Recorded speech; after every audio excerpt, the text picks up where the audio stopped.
देखिए, एक सवाल है, बोल रहा है the weight of any person on the moon is about 1/6 times that on the earth.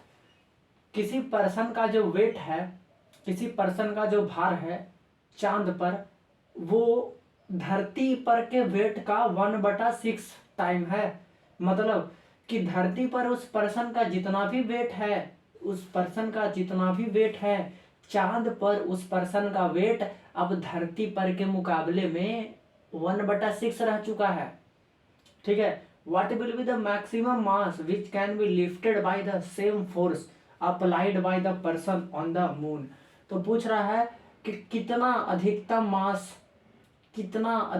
मास को उठा लिया जाएगा, लिफ्ट कर लिया जाएगा सेम बल के द्वारा applied by the person on the moon. कि चांद पर वो जो व्यक्ति है वो सेम फोर्स लगा रहा है किसी चीज को उठाने में, तो धरती पर वो जितना फोर्स लगा के चीजों को उठा रहा था, चांद पर भी उतना ही फोर्स लगा रहा है चीजों को उठाने के लिए। तो ज्यादा से ज्यादा चांद पर कितने मास के ऑब्जेक्ट को वो उठा लेगा, ठीक है, ये पूछ रहा है। तो देखिए वेट क्या होता है। सबसे पहले तो वेट तो आप जानते हैं कि weight is the force by which the earth attracts the objects towards its centre. Weight क्या है? वेट फोर्स ही है। वेट यहाँ केजी में नहीं समझिएगा, मास होता है केजी में, वेट न्यूटन में होता है, मतलब वेट फोर्स है। तो वेट एक फोर्स है, वेट एक बल है कि जिस बल से धरती चीजों को अपने तरफ, अपने सेंटर की तरफ, अपने केंद्र की तरफ खींचती है, वही फोर्स तो उस ऑब्जेक्ट का वेट कहलाता है। ठीक है ना। तो वेट क्या है? Weight is the force. Weight क्या है? बल है, वेट फोर्स है।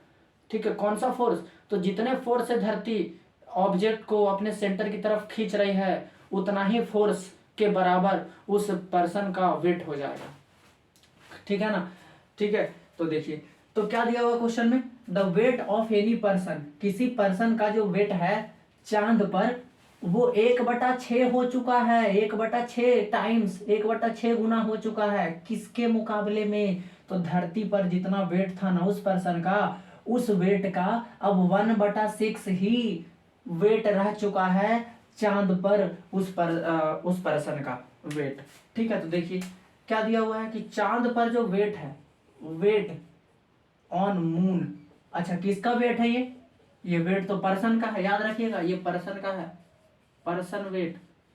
चांद पर उस पर्सन का वेट कितना है? तो चांद पर उस पर्सन का वेट है, जो है ना, वो 1/6 है। 1/6 है।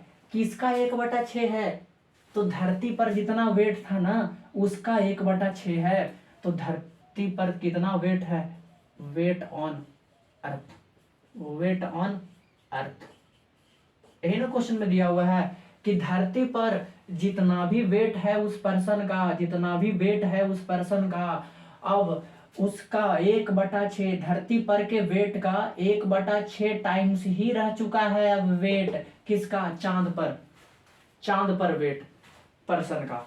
तो मतलब धरती पर जितना भी वेट है उस पर्सन का, धरती पर जितना भी वेट है उस पर्सन का, अब उस वेट का 1/6 कर दीजिए, जितना वेट आएगा वही उस पर्सन का वेट हो जाएगा चांद पर। चांद पर उस पर्सन का उतना ही वेट होगा। अगर हम बोले कि अगर धरती पर उस पर्सन का वेट है 60 न्यूटन, धरती पर, अर्थ पर उस पर्सन का वेट है 60 न्यूटन, तो चांद पर उस पर्सन का वेट कितना रह गया? तो धरती के वेट का 1/6 टाइम्स, मतलब कितना? 10 न्यूटन। अब 10 न्यूटन का ही वेट हो चुका है उस पर्सन का चांद पर, मून पर। ठीक है ना, ये दिया हुआ है। तो चांद पर जो वेट है ना उस पर्सन का, वो धरती पर के वेट का 1/6 रह चुका है। ठीक है ना। तो ये आ गया इक्वेशन। अच्छा, अब देखिए, तो हम जानते हैं कि वेट बराबर होता क्या है? तो वेट बराबर होता है mass into acceleration due to gravity. Weight बराबर क्या होता है? Mass into acceleration due to gravity. Mass का ये फॉर्मूला होता है एम इंटू जी, कि मास कितना है उस ऑब्जेक्ट का और उस पर जी का वैल्यू कितना लग रहा है, तो दोनों को मल्टीप्लाई कर दीजिएगा तो उस पर्सन का या उस ऑब्जेक्ट का वेट निकल जाएगा। अच्छा, तो मतलब कह सकते हैं यहाँ पर कि धरती जितना भी फोर्स लगा के उस पर्सन को खींच रही होगी अपने सेंटर की तरफ, ठीक है ना, चांद उतने फोर्स लगाकर नहीं खींच रही होगी अपने सेंटर की तरफ, तो धरती का 1/6 फोर्स से ही खींच रही होगी चांद, ठीक है ना, उस पर्सन को अपने सेंटर की तरफ, ठीक है। तो देखिए हम यहाँ इक्वेशन बनाते हैं, तो चांद पर वेट है, अगर हम क्योंकि चांद पर है ना, तो चांद पर वेट कितना हो चुका है, धरती का वेट का 1/6, तो चांद पर जो वेट है WM मतलब चांद पर वेट, वेट ऑन मून ऐसे लिख देते हैं, वेट ऑन मून पर वेट कितना होगा, तो मास, अच्छा मास का ऐसा यूनिट होता है केजी, मास नहीं बदलता है, चाहे चांद पे चल जाइए, चाहे जुपिटर पे चल जाइए, चाहे सैटर्न पे चले जाइए, चाहे अर्थ पे, चाहे कहीं, मास फिक्स रहेगा किसी भी पर्सन का, ठीक है ना, या ऑब्जेक्ट का मास तो केजी में होता है। और मास क्या होता है, the number of particles contained in it, ठीक है ना, कि कितने पार्टिकल्स हैं उस ऑब्जेक्ट में, वही उसका मास होगा। तो ऐसा थोड़ी ना होगा कि एक ऑब्जेक्ट है उसमें 10 पार्टिकल था, चांद पर धरती पर ले गए तो उसमें पार्टिकल बदल जाएगा, नहीं, उस ऑब्जेक्ट में 10 ही पार्टिकल अभी भी होगा धरती पर, तो पार्टिकल सेम है मतलब मास सेम रहता है, तो मास m हो गया उस पर्सन का। जी क्या है, एक्सेलरेशन ड्यू टू ग्रेविटी, लेकिन अलग अलग प्लैनेट पर तो, अलग अलग बॉडी पर तो जी का वैल्यू अलग अलग होता है। तो यहाँ पर जो एक्सेलरेशन ड्यू टू ग्रेविटी निकालेंगे, वो कहाँ पर का एक्सेलरेशन ड्यू टू ग्रेविटी निकालेंगे, मून पर का एक्सेलरेशन ड्यू टू ग्रेविटी लिखेंगे। तो चांद पर वेट कितना होगा उस पर्सन का, जितना उस पर्सन का मास है, और मल्टीप्लाई कर दीजिए मून पर एक्सेलरेशन ड्यू टू ग्रेविटी से, तो निकल जाएगा उस पर्सन का वेट चांद पर।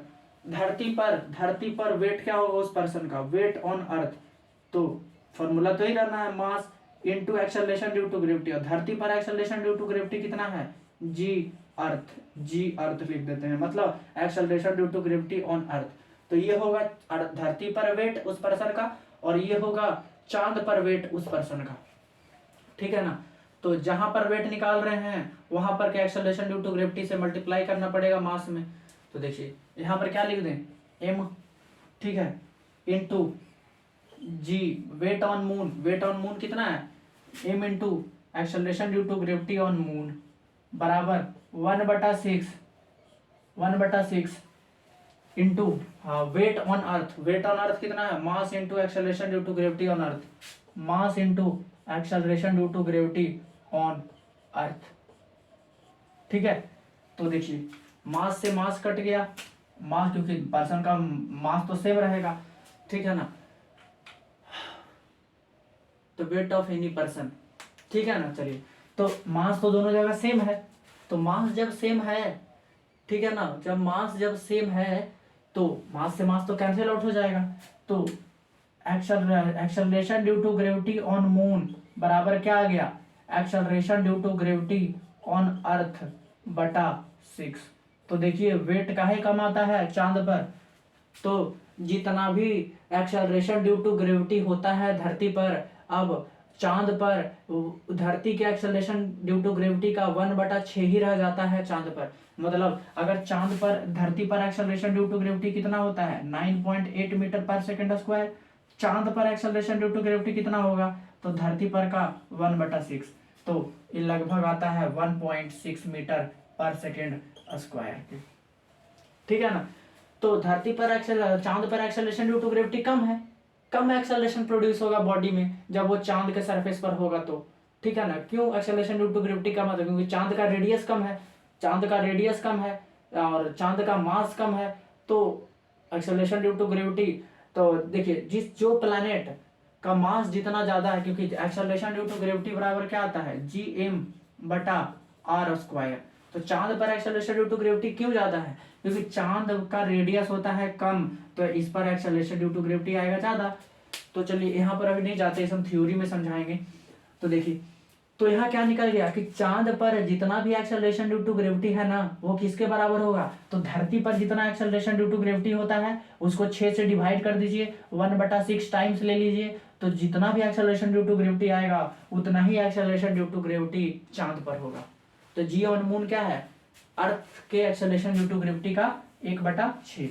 हमको ये नहीं निकालना है, ये तो चलिए इसको अभी रख लेते हैं, क्या पता आगे यूज पड़ जाए, ठीक है। हमको निकालना है कि what will be the maximum mass which can be lifted by the same force applied by the person on the moon, ठीक है ना।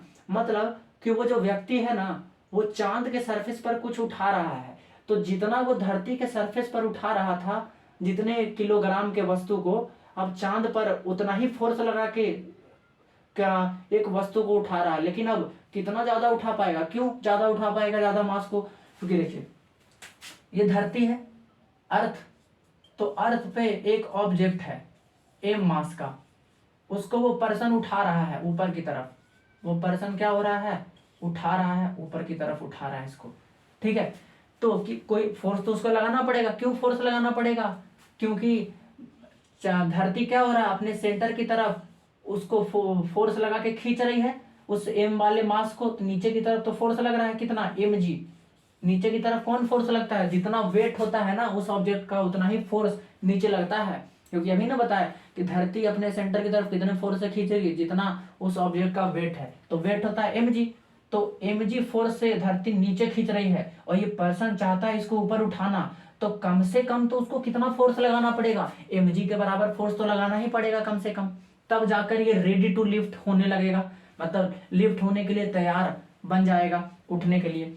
तो अगर धरती 10 न्यूटन का फोर्स लगा रही है नीचे की तरफ ऑब्जेक्ट को खींचने में, तो हमको उसको उठाना चाहते हैं, तो हमको कम से कम तो 9.8 लगा सकते हैं, नहीं लगा सकते हैं, हम 10 लगा सकते हैं। तो 10 में ये हो जाएगा कि हाँ अब हम ओवरकम करने वाले हैं, अब उठा देंगे हम उस ऑब्जेक्ट को। अगर हम 12-13 न्यूटन लगा दिए, तो धरती तो 10 ही लगा रही थी नीचे, हम 12-13 लगा दिए तो ऑब्जेक्ट अच्छे से उठ जाएगा ऊपर। तो कम से कम mg फोर्स के बराबर तो होना ही चाहिए फोर्स उस पर्सन के द्वारा लगाया गया इस ऑब्जेक्ट पर, तभी ये ऑब्जेक्ट ऊपर की तरफ उठने को राजी होगा। तो हम मान लेते हैं कि फोर्स एग्जर्टेड, धरती पर कितना फोर्स लगा रहा था, तब ना चांद पर उतना ही फोर्स लेंगे, फोर्स तो निकालना पड़ेगा। Force exerted by person, force exerted by person on earth, on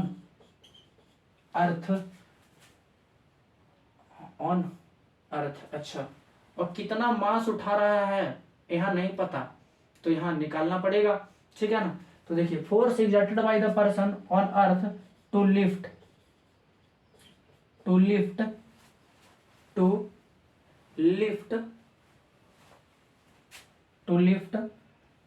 an object,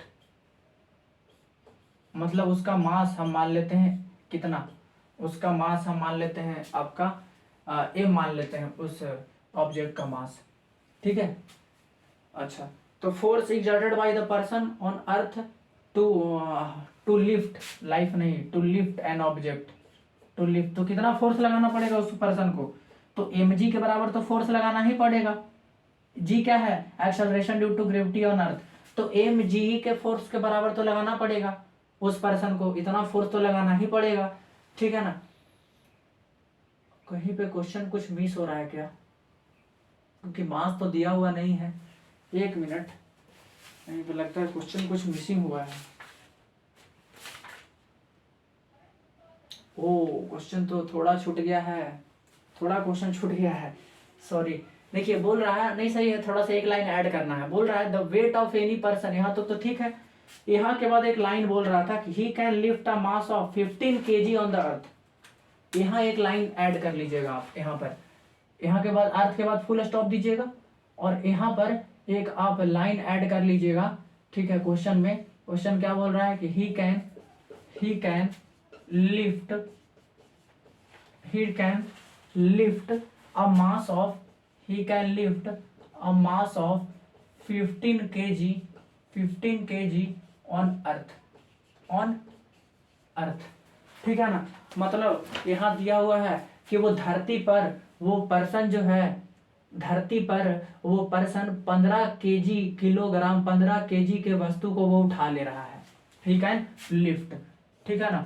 मतलब कि धरती पर वो पर्सन 15 kg के मास वाले ऑब्जेक्ट को उठा ले रहा है, ठीक है ना। धरती पर 15 kg के मास वाले ऑब्जेक्ट को वो क्या कर ले रहा है? उठा ले रहा है। तो हम फोर्स लगा लेते हैं कि धरती पर वो जो 15 kg के ऑब्जेक्ट को ऊपर उठा रहा है वो पर्सन, तो उसको कितना फोर्स लगाना पड़ेगा? तो धरती तो जितना इस 15 kg का वेट है उतना फोर्स से नीचे खींच रही होगी उसको, लेकिन पर्सन को कम से कम इसके वेट के बराबर mg के बराबर तो फोर्स लगाना ही पड़ेगा उठाने के लिए।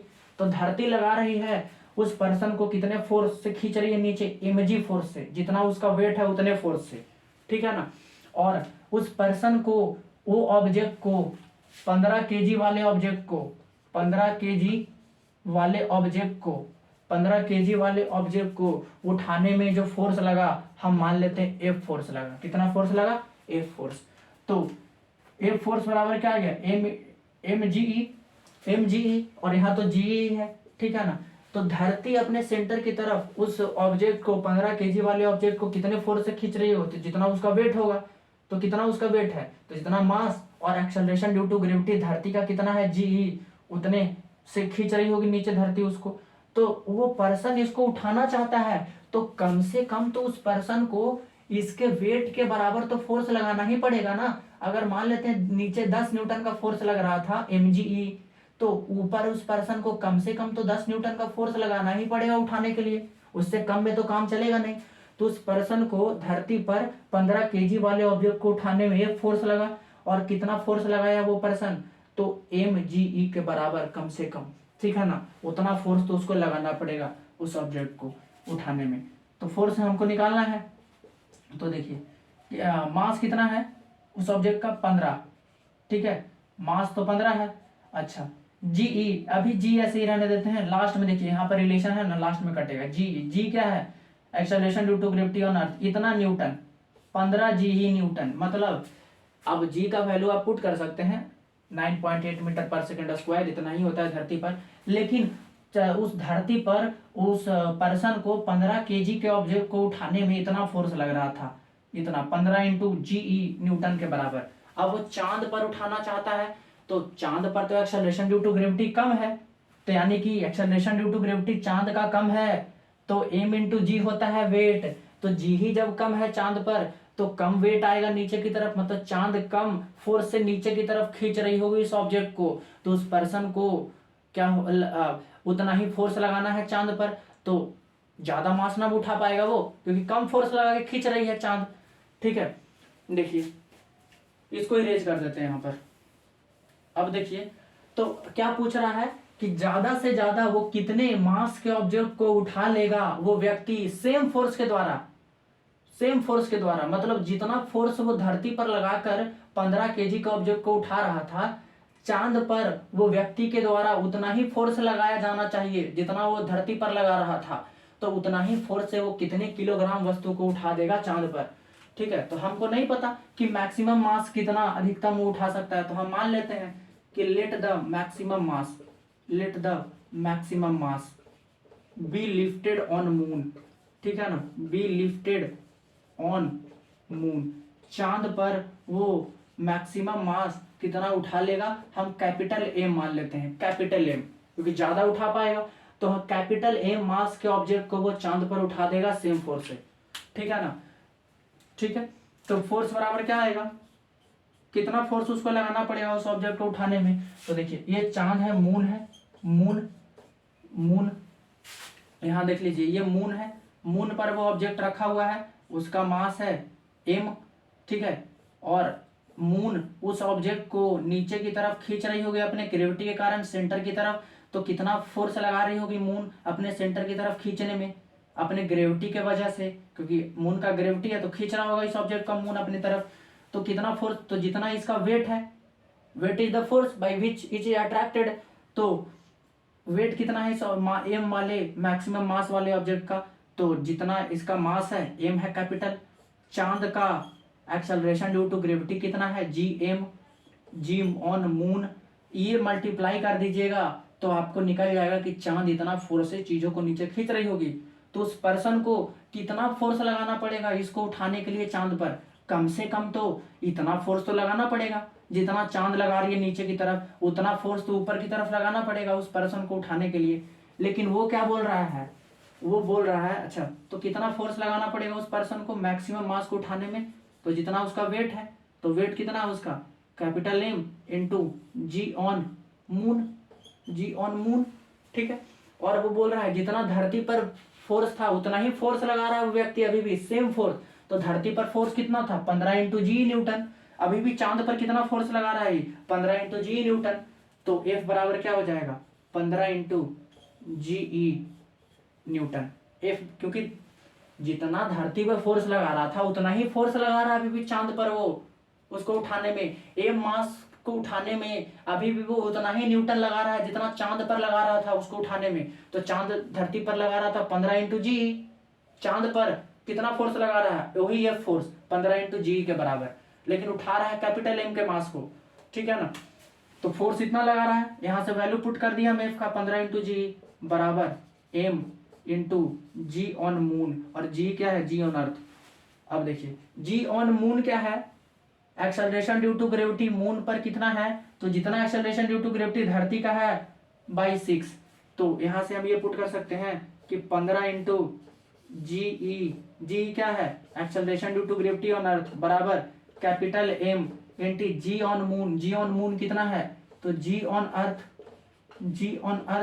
बटा 6, जी ऑन अर्थ बटा 6, तो जी ऑन अर्थ से जी ऑन अर्थ कट गया, acceleration due to gravity on earth, acceleration due to gravity on earth cut गया, तो बचा क्या, तो बच गया यहाँ पर 15 इंटू कुछ नहीं, अच्छा 6 क्रॉस मल्टीप्लाई होके 15 के बगल में आ जाएगा 6, और इधर मास है क्योंकि हम माने थे कि मैक्सिमम एम किलोग्राम के वस्तु को वो उठाया था चांद पर, तो मास निकाल रही है, तो एम क्या है, मास है, मैक्सिमम मास।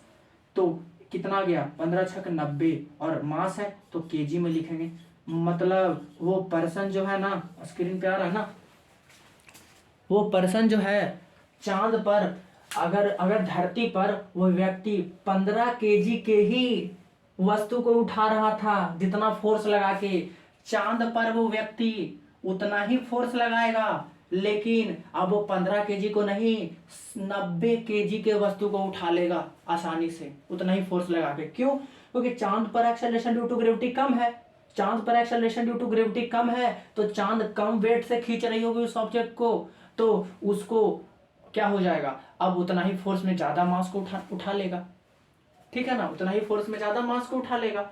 तो इसलिए चांद पर वो ज्यादा किलोग्राम के वस्तु को उठा पा रहा है, क्योंकि चांद पर एक्सेलरेशन ड्यू टू ग्रेविटी कम है, तो चांद कम फोर्स से उस ऑब्जेक्ट को नीचे खींच रही होगी, ठीक है, और ये कम फोर्स से खींच रही है तो इसके लिए आसान हो गया कि अब ज्यादा मास के वस्तु को वो ऊपर उठा लेगा, ठीक है। तो 90 kg के वस्तु को वो उठा लेगा पर्सन चांद पर उतना ही फोर्स लगाकर जितना वो धरती पर 15 किलोग्राम के वस्तु को उठाने में लगा रहा था, ठीक है ना। अच्छा ऑप्शन क्या हो गया इसका, 90 kg।